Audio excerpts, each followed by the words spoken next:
Hey, it's lock and load. It's Monday. Time to lock and load. And we got Friday was the 71st anniversary of Iwo Jima landings.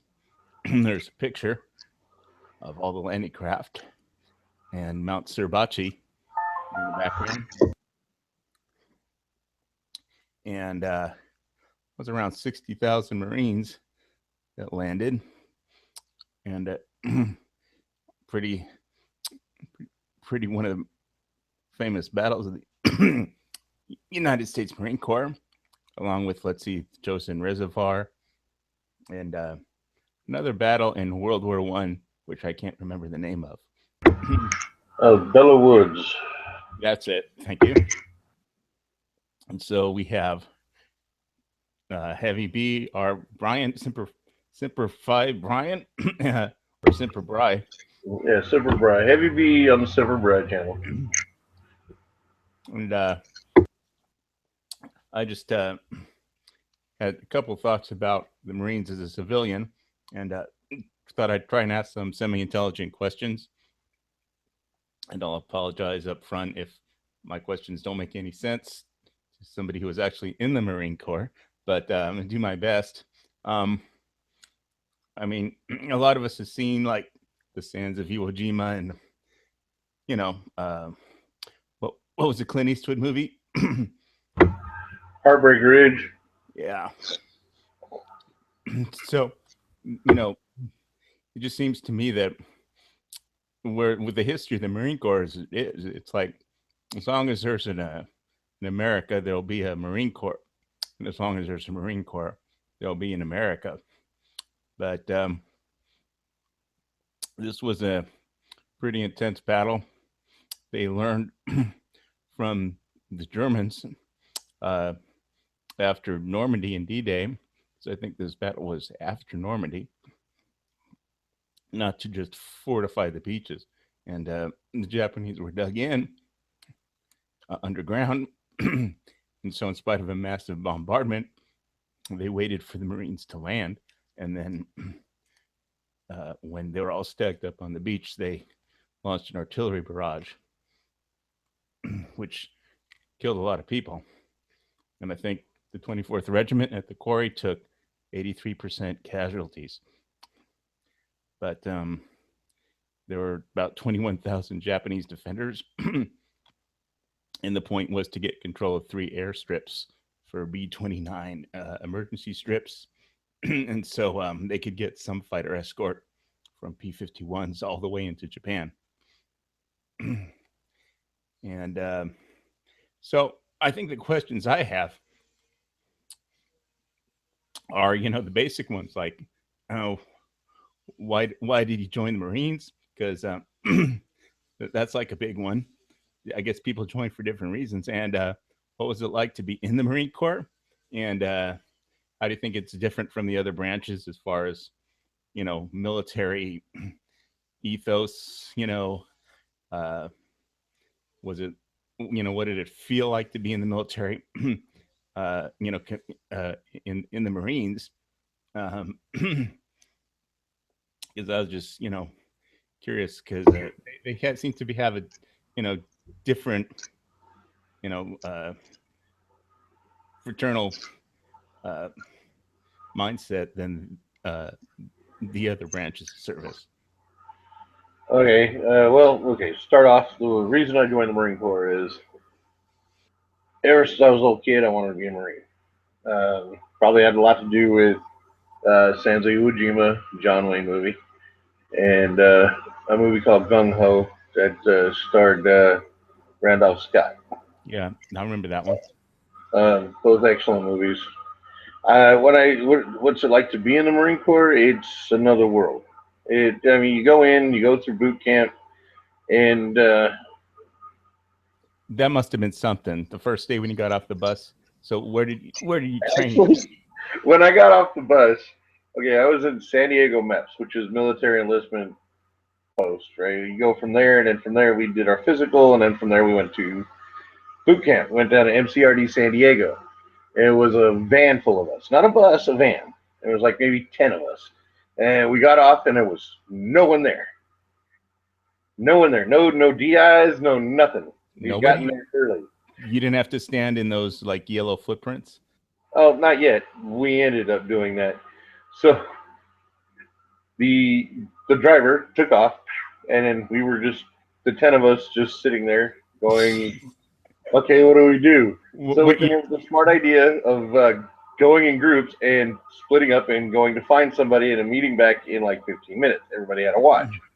So we did that. We found a DI, and he, he was amazed that we were there and that we went looking for him. And then everybody met back up on 10, and then we got put on a work party to start uh, putting duffel bags and stuff like that together with all the standard issue that all the recruits are going to need. So we started doing that. We had to go through an area where we took out everything in our pockets and all that stuff, and then we had to like send certain things back home, put everything else, our clothes and everything else, in boxes, and did, then did, did you have to call your folks and say you had arrived safely and all? And we didn't do that yet. No, that wasn't until we were in receiving, okay. which is kind of like the first stage. So we went in, we did all that, we got our haircuts, so we got our heads shaved and all that good stuff. We were in our silver bullet outfits, which pretty means we had boots, uh, our woodland camouflage pants on, and like a green T-shirt and a gray, a light gray sweatshirt, which we called silver bullets. Because anybody who just got their first phasers were all called silver bullets for obvious reason. They kind of look like a Coors can. Anyway, Why so did we did. call you Coors recruits? Silver bullet sounds better, I guess. Um, Okay. so we got 365 duffels, and we had to fill them up with the essentials, and then stage them in a big auditorium type thing. Uh, and then at that time, we just got finished, and they sent us out to go stand on the footprints and wait for everybody else to get there. So we were standing there for about, and we were smoking and joking because they weren't being jerks to us yet. We had just gotten there. We were not technically in boot camp yet. Uh, so we're smoking and just sitting around talking and joking amongst ourselves. And I think they did that on purpose so they could get us with the whole shock thing. So the buses pull up, drill instructors come out of everywhere. It was madness. Everybody's lined up, they're barking and yelling. So and then we're all sitting there going, "Oh, we're cool because we were in the first. We were here before everybody." No, we weren't cool. Uh, Yeah, they threw you in with the rest of them eventually. well, yeah, it's like we got as soon as everybody else got there, we went immediately to the lowest rung on the totem pole, which is where we were at anyway. We just didn't realize it. And then the DIs came in, did all their hooting and hollering, yipping and yelling. Everybody locked up. Fear set in. You could see it. Like everybody was like, "Well, what did I just get myself into?" kind of thing. Then we went through the whole process. Had to go get, like everybody else had to go get changed. We had to be there too. Our stuff was already done. Then we got separated into a receiving platoon Okay. and into several different receiving platoons. And from there, we were the next couple of days was pretty much just gaggle fucking around, getting our shots or vaccines, taking care of dental, calling mom and dad, letting them know that we're fine, all that good stuff.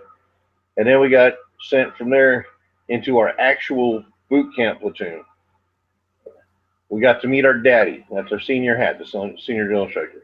And he pulled us in and he talked to us and he was all smoking and joking, telling us we could come tell him everything. He was our best buddy in the whole wide world. And then they brought in this recruit from another platoon to demonstrate exercises. And we did not know this at the time, but they have to show you how to do the exercises properly before they can thrash you.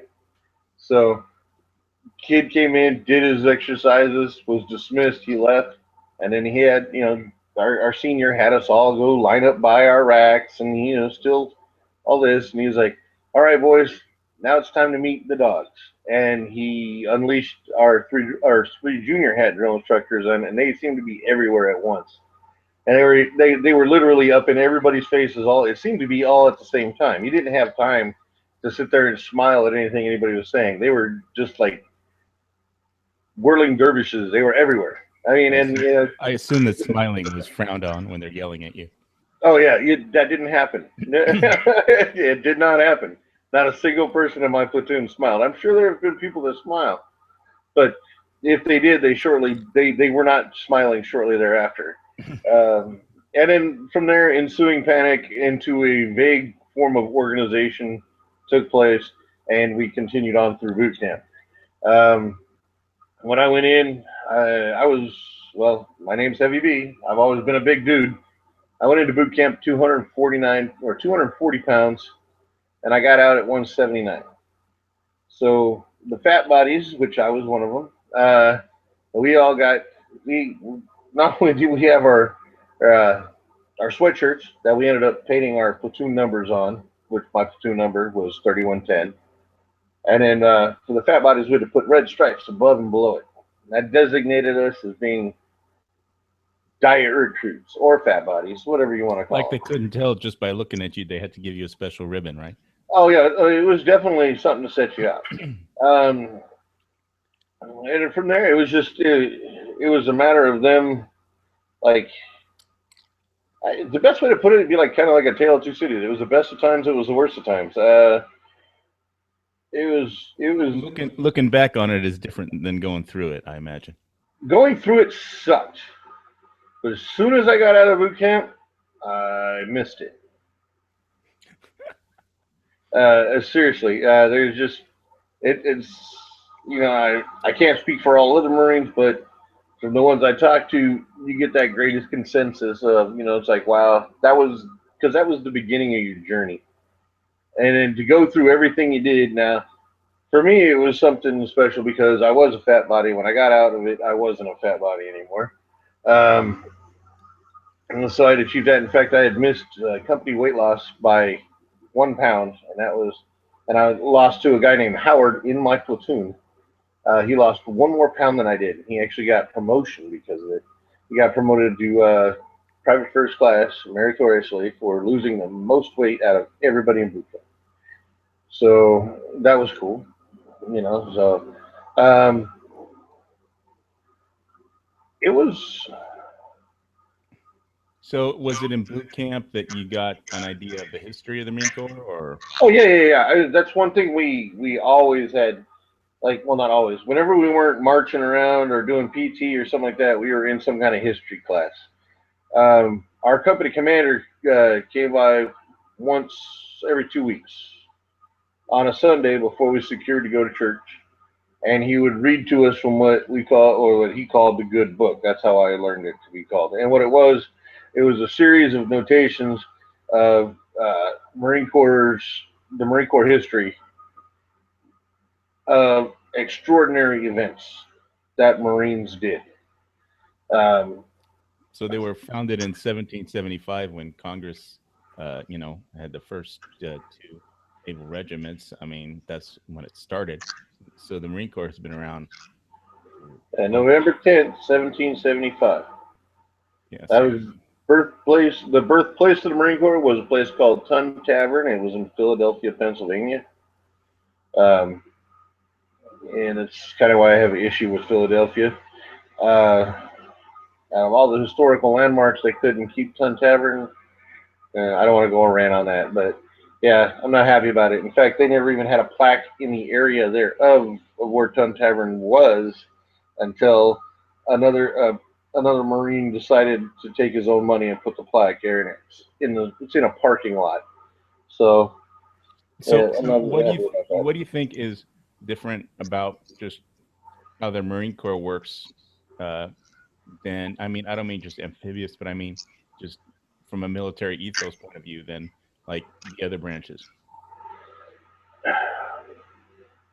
I would say that we kind of have a reputation to uphold, so we always try to make ourselves better than everybody else. I mean, we go through boot camp being indoctrinated that these are your brothers. It doesn't matter who they are, where they're from. If they're a Marine, if they have an EGA on them, they're a Marine. Those are your brothers or sisters, and that's where we get that whole. Semper It's kind of Fidelis. a Semper Semper Fidelis Fidelis, always is always to faithful. each other, right? Yeah. It's always faithful, and but because we're told that once a Marine, always a Marine. I mean, it's pounded into us. We don't lose that. I run into Marines everywhere, and we just, hey Marine, what'd you do in the Corps? I did this, and we end up bullshitting for a bit, and it's like an instant link. Um, I can't say I haven't seen that with any other branches, but I have seen it more predominantly with Marines. Um, I don't know. It's a change of lifestyle. I mean, it really just it's hard to. I mean, really, I thought I could explain it. It's really hard to do. Well, It's we can keep the chat going until we get it out, get it figured out. Because I'm sure you can explain it better than I can. Because I was never in the Marines. I mean, I've well, okay. seen. It's like there's. I don't want to say there's more. Well, yeah, I perceive Marines having more pride than a lot of the other branches. Um, we get noticed faster than a lot of people in other branches. Like this one time, I was on leave out here in San Bernardino, and my friend Mark, who was a cook in the Navy and he got out of the Navy and joined the Army, we went to a nightclub and he had his little bomber jacket with his patches, one side Navy, one side Army. And the girls were like, "Oh, you're in the military?" And yeah. And they asked me what I did, and I said, "I'm a Marine." And they pretty much left him alone and just were all over me. It doesn't happen all the time. Like I said, it's just one of those things. So you think Uh, Marines get laid more in bars? we got laid a lot. Yeah, I'm not gonna lie. I Well, there you go. I Number mean, one reason to join the Marines. I can't say that we got more laid more than anybody else. It just seemed like that. Like I don't know. It just seems like everywhere we went, if somebody recognized you as being a Marine, you got just a little more attention. And I think that has to do with our history, with our reputation, and our reputation is well deserved. It was well earned. I'm not taking away from any other branch, but you know, It was paid when for in something blood. absolutely totally has to be destroyed overnight, dial 1-800 Marines. I mean, they made a T-shirt of it. So, Yeah, the last thing you want to see if you're an enemy of America is the Marine division landing in your front yard. you know, uh, like I said, I got respect. I got love for all the branches. I mean, my grandfather was in the Army. My dad was in the Navy. My brother Air Force, and I'm a jarhead. Um, Is that a derogatory term, you think? jarhead. It, people tried to call us jarheads because of our haircuts, and we embraced it. Like we got the term "devil dog" from World uh, War World War One. Yeah, that's what the Teufelhunden. yeah. That's the patch. We There was a were recruiting poster to that effect. I think I have that. we I can pull it up. we were outmanned and outgunned, and we fought the Nazis, and we beat them down. That's they were like saying we need more help. We need more help. These guys are fighting like the hounds of hell. That's what Tuforhuden means. Is a Yeah, hellhound or but a hound of World hell. War One wasn't the Nazis though. It was just the Germans. Oh, the Germans. Germans. Sorry, my bad. Um, Bellow Woods is also where we There were more Marines killed there than in the entire history of the Marine Corps up to that point, I believe. but we also got the Croix de Guerre, the Rope of War from the French as an honorific. In fact, Second Battalion Marines are the only ones in the Marine Corps that actually wear that, because it was the Second Battalion that was actually fighting over in Belleau Woods at the time. They were awarded it, and it is actually part of their dress uniform. So, or so it's a cool thing. I mean, there's a lot of things like we got nicknames like Crazy Yellow Legs. The Chinese called us Crazy Yellow Legs because we wore like suede colored leggings, and they looked kind of yellowish. And it came into effect when China was going to go invade Taiwan, and they were actually sailing their fleet out there to Taiwan to take it over. And then they saw the Marines on the beach, and they said the Crazy Yellow Legs are there, and they turned around and they went home. They also saw the Navy. That you're talking about when Clinton sent in the Seventh Fleet into the Taiwan Straits, and the Chinese general threatened to nuke Los Angeles shortly after I moved from Los Angeles to Hawaii. But, I remember that. I remember saying, "I hope he nukes the valley," because I really don't like the San Fernando Valley. But that's not very cool. But yeah, the Chinese saw the Crazy Yellow Legs, and they turned around and they went home. I think it was harpoon missiles that scared them more, because I don't think they figured they could get across the Taiwan Straits if people were shooting harpoon missiles at their troop ships. But yeah, they definitely didn't want to fight Marines. But I really don't think you were talking about the same time when China tried to invade Taiwan. China has tried to invade Taiwan countless times. It was after World War II, just before Korea. Oh, no, I was talking about when Clinton was president. We had readopted the yellow leggings because we were working in the tropical theater. How did yellow legs help in a tropical theater? Just they were leather. They were leather leggings. They were like tan, really, but they wouldn't that make you sweat? Wouldn't that make you sweat more? It was to protect you, because they weren't wearing boots back then. They didn't have the boots back then. They went to the leggings. Oh, you mean the leggings? I thought you meant like yellow pants or something. No. These are like leather things that went from about mid calf down to cover the tops of your boots. They buckled on underneath the heel and all that. There's an example of me not knowing anything about what I'm talking about. Okay. So yeah, to learn a few things. So yellow leggings. Yeah. So that was, I was talking about when Clinton was president, and Chinese started doing exercises, and Taiwan got really, really nervous, and Clinton sent in the Seventh Fleet, and then Chinese general threatened to nuke Los Angeles. So well, he didn't. Thank God for that. But yeah, that's it was like China has been trying to take over Taiwan since, well, forever. Ever since it got freed from China by Chinese. So Yeah, exactly.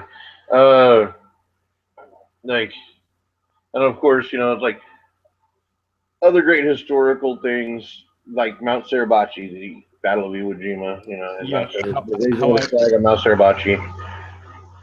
How I originally was made aware of the 71st anniversary was on the DVids channel, defense videos, and they had the Japanese self-defense Marines and the U.S. Marines just last Friday, just doing a joint landing, on Iwo Jima, and they were standing next to each other as friends, and that was great, man. It's nice to have friends instead of enemies like that, because they were. I was just reading the Wikipedia page on the Iwo Jima battle, and there was one quote from the general in command of the U.S. forces when he said that. Let me find it real quick. What he said, because there are a bunch of reporters on the ship, and let me get out that quote. Basically said he was a really smart, whoever's commanding the Japanese troops is a really smart bastard, something like that. Yeah. Oh no, I no doubt about that. It was Operation Detachment was the name of the landing.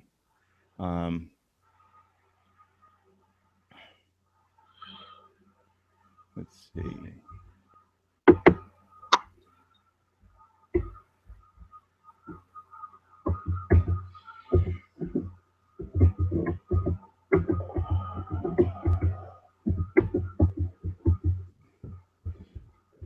So yeah, Lieutenant General Tadamichi Kurabayashi was the person in charge of the Japanese forces.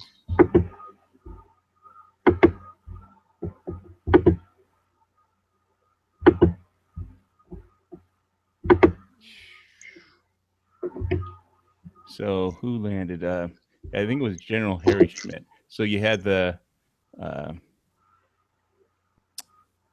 Major General Harry Schmidt, U.S. Marine Corps commanding. So the 5th Marine Division landed with 25,884 officers. 4th Marine Division, 24,452 officers. And Floating Reserve, 3rd Marine Division, 19,597 officers and enlisted. The Japanese had 21,060 men. Yeah, and it was a hell of a fight. I mean, there was a lot of history on that island. Like, and the fact that we took it, the Marines ended up taking it, was probably, well, obvious, one of our most recognized, but I would like to say is probably one of our larger achievements during World War II during the island hopping campaign. I mean, none of those islands were taken easily by any means. Mount Suribachi, that was the most important one. We needed that for obvious reasons, for the airstrips, so we could get air superiority in the area. And I find it funny they actually had to do the raising of the flag twice. They did it after they'd won, they'd taken the hill, and then they had came in with a press crew and they reenacted it. Yeah. But either way, it was under enemy fire. When the Japanese saw the flag go up, they started shooting more at the flag. That just pissed them off. No, it didn't seem to do them any good. Well, I mean, the end result was the same, but yeah, I mean, that was more. It pissed them off, but it rallied our troops. It rallied the Marines, and the Marines definitely needed it, and they were not. Yeah, you'd have to say that the raising of the flag on Mount Suribachi was a moment that pretty much almost immortalized the Marine Corps. It's one of the moments, yeah. Yeah, it's one of them. It is probably the most common one that most people think of when they think of the Marines. It's So I just wanted to present this recruiting poster. Yeah, I know, that's cool. I like that.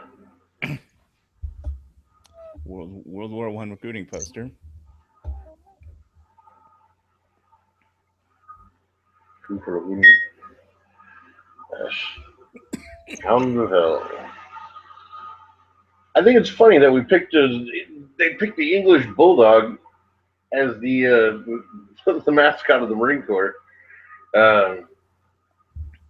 Well, I know it still is like the official dog. Oh yeah. It's Chesty is the actual name of the dog, and we have had several of them, obviously, throughout history. But yeah, that's always been our mascot. It's kind of cool, I mean, I like it. Like, but I was wondering why it wasn't the wolf. But yeah, it doesn't really matter. No. Well, at least they didn't pick a German Shepherd. Well, yeah.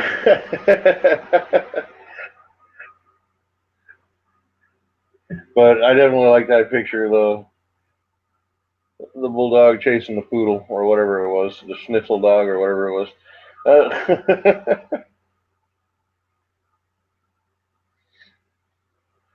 Oh man, yeah, being in the Marine Corps was just it was cool. I miss it. I should have never got out. I kick myself in the ass daily for getting out. So, how did you after boot camp? How did you, get your specialty of helicopter mechanic? I went to well first, okay, after boot camp, I went to what they call MCT, which I think they still have. It's the Marine Corps Combat Training, and I went in open contract, so I was expecting to go to School of Infantry, which is where the Marines go to learn how to be grunts. Um, and if for every other job in the Marine Corps other than infantry, you went to MCT, Marine Corps Combat Training, which is kind of like School of Infantry Light. Um, I went through. I got there. We were on delay, so I ended up pulling 2 weeks before I went in to my MCT platoon, which was Fox Company Second Platoon, and then before I went into that, we did 2 weeks. Like I said, I did a week on mess and maintenance as a vampire, worked in the graveyard shift, and then I did a week of armory detail. And then from there, I went into MCT, got an MCT. We sat in a big circle, and they told us where we were going to go for our jobs. I was expecting to go right down the road to school infantry because, like I said, I went an open contract. And they said, "You're going to Millington, Tennessee, aviation machinist mate." So I went to Millington, Tennessee. I went to the aviation machinist mate course. My class was the honor class. We'd set a bunch of records for schooling and all that.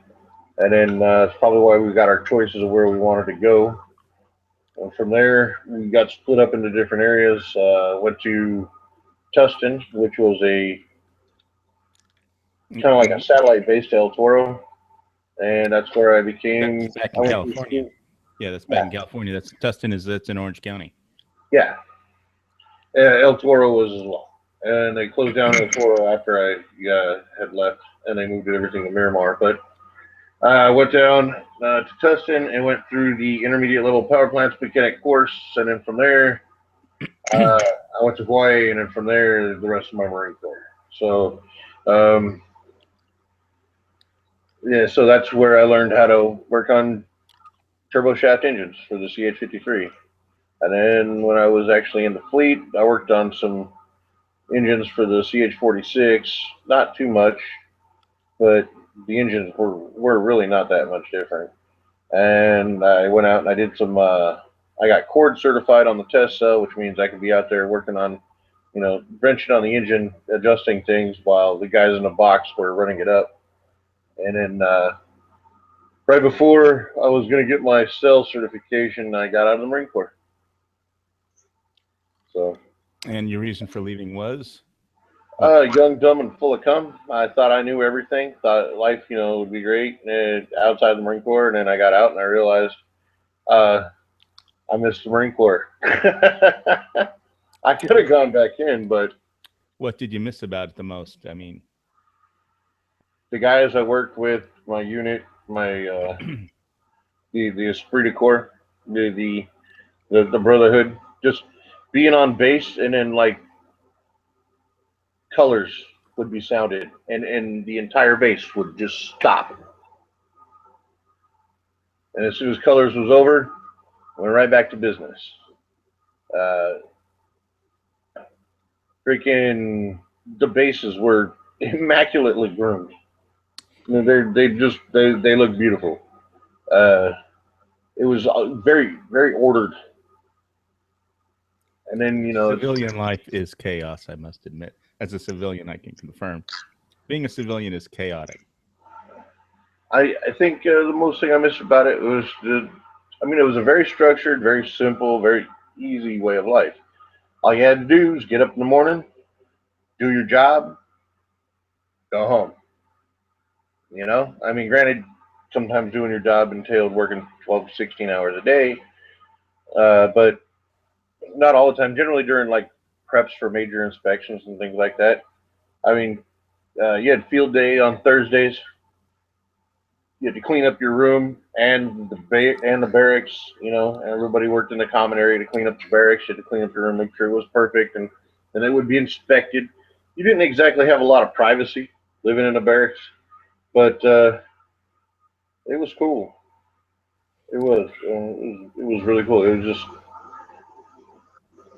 I don't know, man. Just knowing that you're surrounded by your own all the time. Yeah, sometimes in the civilian life, it's hard to tell friend from foe. Well, don't get me wrong. People didn't like. Not everybody liked each other in in the Marine Corps, but for the most part, even if you didn't like each other, you still, kind of stayed away from each other. You know, what do they say about Marines? No better friend, no worse enemy. I'd have to agree with that. And I think it's a very common thing amongst Marines when they get out, and you run into other devil dogs. We just kind of like click right off the bat. You know, I've been in bars all over this country and just gone up and had a beer and then ended up making a new friend because I ran into another Marine. So, That's that's uh that says something. I mean, it's not just my generation of Marines; it's any generation of Marines. Like my friend Trevor, he owns a bar. He's a frat boy, and I said, "Yeah, I belong to probably the biggest, most powerful frat in the world." The Because U.S. Marine Corps is a fraternity. You think it's somewhat a little bit like a gang, just a American gang, run by the government. I wouldn't go that far, but it is definitely, I guess it's a combination of it. It's military, it's a family, it's a gang. I wouldn't want to, but not in a negative connotation. Uh, it's a fraternity. It's for the female Marines. Or just Marines that are female. It's a sorority. It's They have the same basic training that they have to go through, too. they go through Paris Island. All women go through Paris Island. The men are split up. West of the Mississippi goes to MCERD San Diego. East of the Mississippi goes to Paris Island. Uh, yeah, they go through boot camp just like other Marines. And it's the same physical obstacle course and everything. They do all the same obstacle courses and stuff. I think the only difference between them and us is that we do pull-ups, and I think they do like they pull themselves up and hold themselves for as long as they can as a minimum requirement. But most female Marines I know, they were pretty hard charging, and they did pull-ups too. I remember that scene from Aliens when they had the Colonial Space Marines, and I the girl was tougher than the guy, and the guy, one of the guy, the Corporal Hicks or whatever, says to the girl who's a Marine, says, "Did anybody ever mistake you for a man?" And he says, "No. Did anybody ever mistake you for one?" And I mean, but I guess that's it's like, probably 300 years from now, there'll still be a Marine Corps. I mean, it's like the economy can go to shit. They can replace the dollar with like some international monetary currency if they have to, but they're never. You can't replace the Marine Corps. I think so. It, agree. it's just like it's almost immortal at this point, given its history. So, and Like I said, I don't want to take away from the Army, the Navy, or the Air Force. I mean, they're all excellent branches. I mean, even the Coast Guard. I like the Coast Guard too. Uh, but there's just something about it. I mean, even when we graduate boot camp, like the night before we graduate, we like actually the Sunday before we graduate, uh, we go, which is a week before we graduate. We do a motivational run, a 7 mile or a 5 mile motivational run. It was a nice, easy jaunt. We did it in 35 minutes. It was boots and utes. so could tell the last thing you did in boot camp was like the Crucible, right? No, the Crucible was after me. We didn't have the Crucible like they have it. Like we did night nav. We did all our field training in second phase. Once we got to third phase, that's where because that's the second phase is where you did weapons training battalion. That's where we learned how to shoot the M16. That's where we learned how to snap in. That's where we learned all our humping and our field work and all that good shit. You know, night nav, land nav, all that stuff was all done in second phase. Um, and then we went down back to Garrison in MCRD San Diego for third phase, and that was your mess and maintenance. You know, all your IG, your Inspector General, your final inspection, drill. You know, your O course, combat course, your boots and utes run. You know, stuff like that. Okay, well, you can't tell me too much about the Crucible then. I don't. From what I understand, they drop them out, and they got 3 days to get to a checkpoint. Okay, there might be more to that to it, but um, you know what was really interesting is when I was watching a video on the making of Full Metal Jacket, and they had basically how Arlie Emery got hired on as the technical consultant, and then he basically, you know, turned all the actors into like, you know, a Marine unit. He got them marching and was yelling out orders and, you know, cussing at everybody and like he was the fucking director. But he basically just took over and pretty much commanded the part, you know. And I think they threw away the script when he just started, you know, using colorful language all the time because everything he was saying was so much better than what they had written down. You know, but it just well, Arlie Ermy was actually a drill instructor, so he knew exactly what a drill instructor is supposed to do. Yeah, but he was doing that to the actors, you know, who were actors and not Marines. So, but he was turning them into Marines. You know, they were marching and they were looking like, you know, a military unit. You know, that's what drill instructors do. They take civilians and make Marines. well, That's their job. So I mean, he did the right. I mean, I'm not trying to downplay it. I'm trying to let you know. It was just weird the way he like took command of the film almost in multiple ways. And Yeah. I mean, no, I get nothing but respect, nothing but for respect and love for that man. His fellow Marine. It's like people ask me what boot camp was really like, and I say it's a mix between Full Metal Jacket and the DI. When I was a kid, I was afraid of the haircut more than the DI. But I think they're not allowed. Basically, they're, you know, now that they're not allowed to like actually choke you or something like that. You know, like they did in the movie. But they've taken out that it's harsh, but it's not. You know, they're not going to choke you for, you know, smiling or something. There are rules, and there are rules, and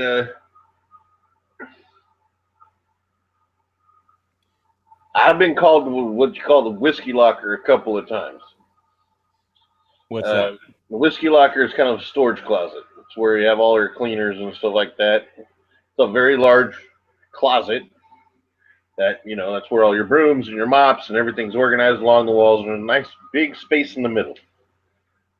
And generally, when you get called to the whiskey locker, um, you're there with one of your DIs, and you work out an issue. Uh, it's uh, it's a learning experience. It's a learning experience. It you know, just listening to the how Arlie Emery took over the film set, you know, having come from like a film world and know how films work, it's like, you know, like the director is God pretty much.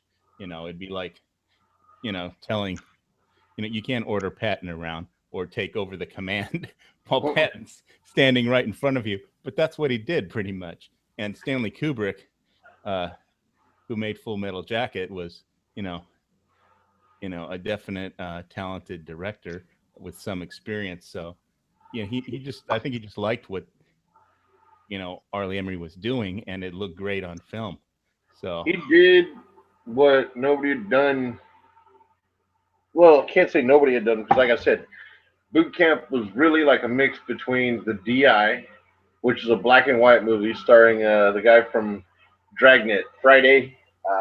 Fred, Jack, Fred right? Ward, huh? Jack Webb. Yeah. Jack Webb, yeah. And it was a mix between that and Full Metal Jacket, and that will give you what boot camp is. I mean, if you can combine those two, then you will know what boot camp truly is like. Um, well, you'll have an idea. You won't know unless you experience it. Uh, but So there's a lot of basically, things. my understanding is they just break you down and then create a Marine out of, the raw materials. It's more mental. The physical aspect comes. It's natural. You're gonna get in physical shape. There's you that or you're gonna get hurt. You're either gonna be in a platoon or somebody's gonna be yelling "Red Dog" and everybody's gonna be about face sitting Indian style. Uh, that's what happened. Like if somebody ever got hurt in training, somebody call out "Red Dog," you're supposed to face away and then sit down Indian style. They do a head count, make sure nobody would run or anything like that, and then after the person was carted away, you know, You go on you until resume. Well, they did that so you wouldn't see that somebody got hurt. Like you know they got hurt, but you wouldn't see what happened to them, and it prevents you from doing things like going batshit crazy and killing yourself, even though it still happens from time to time. Some people just do not have the mental fortitude to be able to go through Marine Corps boot camp. And I'm sure it happens in other branches too, but the Marine Corps is most known for it. Um, it really is. It is a mind fuck, but in a good way.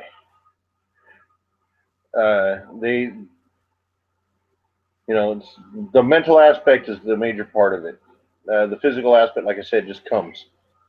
It's, it just it you end up getting you're either going to be in good shape or you're not going to make it. So that's just that. And I saw a little something on officer candidate school, and it seemed like the most important thing is they wanted people who would, when the first plan didn't work, uh, to achieve whatever an objective was, that would come up immediately, come up with, plan B, right away, and not just, you know, keep trying to do something that didn't work the first time.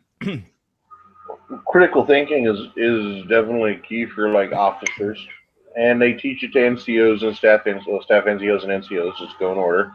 Um, Well, what did you think of Marine Corps officers? You were an enlisted man. they're scored away. They're locked on. They're locked and cocked, man. They're some hardcore. I have not run into a Marine Corps officer I did not respect. A couple I didn't quite like, but I respected every last one of them. Most of them I liked too. They were really cool. Yeah, well, you aren't gonna, and not everybody is gonna like each other, but yeah, there's a difference between personality conflicts and I mean, every branch good has its officers. shitbirds. Every branch has its shitbirds. Uh, they're the ones that are So, who's the best officer you ever met while you were in the Marine Corps? major lease, hands down, without a doubt. My AMO, my aircraft maintenance officer, when I was in Hawaii. Major lease was just. He started off as an enlisted man, worked up to, I believe he's a staff sergeant or gunnery sergeant. Then went through and became a warrant officer. And then by the time he had 30 years and I was getting out, I was only in for 4, like I said. Um, and he was getting ready to retire. He had made major, so he had been on both sides of the fence. He had been on the enlisted side and the officer side. So I mean, his favorite word was scum sucking. He didn't cuss. He said scum sucking everything. And I think the reason that I liked him so much is because every time I saw him, I was doing pull ups or I was doing sit ups or I was doing something. Because I'd be in the hangar and I'd get out of the hangar and I'd go smoke a cigarette. And before I smoked a cigarette, I did pull ups in the doorway. Then I go out and smoke some cigarettes, smoke a cigarette, and then I'd do some crunches or some sit ups or some bodybuilders, and then I'd jump up on the pull-up bar and I'd start doing some more pull-ups. And every time he'd always catch me doing pull-ups. One time he caught me doing pull-ups with a cigarette in my mouth, and he he There's just kind of something laughed. wrong with that concept. Uh, he just kind of laughed, and he's like, hey, I was his favorite scum sucking private. That's his words. Uh, I used to go around. I'd run into officers all the time, because we were in a hangar and in the wing, and you got a lot of pilots, so you see a lot of officers. And morning, gentlemen. They'd say morning. How y'all doing? They're like, oh, kind of tired and all that stuff. And I'd jokingly say, go ahead and secure for the day. Just tell Major Lee's private brewer said it was okay, or private first class brewer said it was okay, or Lance Corporal brewer said it was okay, whatever.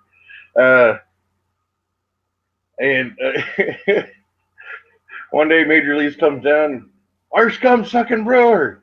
And of course, I reported as ordered. Brewer, stop securing my officers. Then he laughed and he walked away. Well, So, you never know. They might need some of those pilots. nobody ever took my word for granted. I mean, they just laughed about it and they talked about it. That's all. Uh, it was just things like that. I really liked. Yeah, Major Leagues is my favorite. My favorite staff NCOIC. My NCO, the NCOIC of our hangar was Master Gunnery Sergeant Rucker, and he was an awesome, intimidating man. I mean, he was extremely smart. He had a master's degree in what I cannot remember right now. But the fact that he was a master gunnery sergeant and not a sergeant major. Now, they're both E9s. Sergeant major's admin. A master gunnery sergeant is somebody who's mastered their MOS. And it's like he was just Why did you need to have a mastery gunnery sergeant in a repair hangar? I mean, because that's what he did. He was a master gunnery sergeant. And he worked on aircraft before he became a master gunnery sergeant. I mean, he worked his way up. Boom. I mean, yeah, he did a lot of administrative work as a master sergeant, master gunnery sergeant, but he didn't go sergeant major route. Not that that's any dig. Sergeant majors are awesome. Sergeant Major Green was our ace sergeant major, air support element. The what used to be Mag 24. I don't know. Maybe it's Mag 24 again. I don't know. And his favorite thing was when he'd have us form up for field days, and he'd come out and he'd give us a speech on something, and he does, remember, until they make an E10, I'm the man in charge. And E10 would be higher than a sergeant major because a sergeant major is E9. So uh, he was a solid sergeant major, but Master Guns Rucker was definitely my favorite staff NCO, and Major Lease was definitely my favorite officer.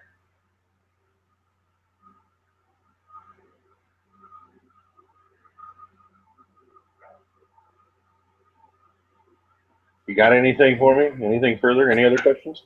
do they take people over 50 to sign up? No. When I went in, we had recruit George. Damn, I can't remember his name. I know his last name was George. He was an older guy. Well, he seemed older. He was 29 in boot camp. We called him the grand old man of the platoon, and he was a locked on individual. 29. 29 in boot camp. Yeah, He had to get a waiver. Most Huh? of the Marines are teenagers, right? Or a lot of them are, right? Well, yeah. Generally, you're between 17 and 19 years old. And like half of the Marine Corps is like the three lowest ranks. Privates, private first class, and lance corporals. Yeah. I would say at least half. But there's always so many new privates and private first classes and lance corporals hitting the fleet, that when they come in, other people have to be promoted. The one thing about the wing when I was in, it was what they call top heavy, which means it was hard to get above sergeant. because there were so many staff NCOs in the wing. Uh, Not that there were more than anything else, but I would definitely say Okay, the so private, the E3 and lower ratio to corporal and up was at least, in my hangar anyway, was about 5 to 1. here's a question: what's the most fun weapon you got to fire in the Marine Corps? Most fun, the Mark Yeah. 19. Okay. Can you describe that to everybody? The Mark 19 is a 40 millimeter belt fed, fully automatic grenade launcher. Um, What's the rate of fire? 400 to 600 rounds a minute, if I'm correct. I'd have to check. Like PBR would actually have the stats down on that. About how far does it shoot out the grenades? I think it's like 6,000 meters. Jeez. So you can lob them in. Like, I think the coolest thing was is like watching a night fire. Like all the Marines go out there and we do night fire training. We line up in a defensive line, set it up with. So I think it's like, I'm assuming that weapon is like usually mounted on a half track or something. yes, it is a crew served weapon. It's generally mounted on Humvees, half tracks, things like that. Yeah. Um, they're really cool. Like we had a defensive line set up, and in F-16s, every third round is a tracer. On the any of the belt feds, it's every fifth round. So at night, it looks like Star Wars. So you have all that going on, and you're wondering how anybody could get through that because just the tracers alone make it seem impossible for anybody to survive. And then you'd have the Mark 19 going off because you have Ma Deuces and Mark 19s split up. I Uh, assumed how people got through it was by making use of cover. Probably, yeah. But I mean, it's mind-boggling to see it. I mean, it literally it looks impossible to get through. And then you know in your head that that's only every third or every fifth round. It's it's like you're like how is it possible?